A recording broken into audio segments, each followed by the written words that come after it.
মানিব্যাগে একটি ময়ূরের পালক রাখুন আর দেখুন আপনার ভাগ্য কিরূপ পরিবর্তন হয়। আর শুধু মানিব্যাগই নয়, ঘরে আরো অনেক স্থান রয়েছে যেখানে এটি খুবই কার্যকর। তাই কোথায় এবং কিভাবে এই ময়ূরের পালক রাখলে সর্বোচ্চ সুফল পাওয়া যায় সেটা আজ এই ভিডিওর মাধ্যমে জেনে নিন। নাম্বার 1, ময়ূরের পালককে দক্ষিণ দিকে আলমারির ভিতরে দাঁড় করিয়ে রাখলে ঘরে কখনো অর্থের সমস্যা হয় না।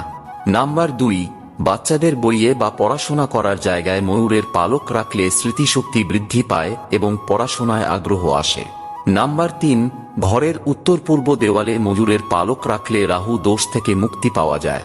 নাম্বার 4, বালিশের নিচে পালক রেখে ঘুমোলে স্বামী স্ত্রীর মধ্যে প্রেম মধুর হয়। নাম্বার 5, মানিব্যাগে বা পার্সে ময়ূরের পালক রাখলে কখনো অর্থের সমস্যা হয় না, সাথে রাহুর দোষ থেকেও মুক্তি পাওয়া যায়। তথ্যগুলি ভালো লেগে থাকলে লাইক করে কমেন্টে জয় বজরংবলী, জয় জয় শ্রীরাম লিখে দিন।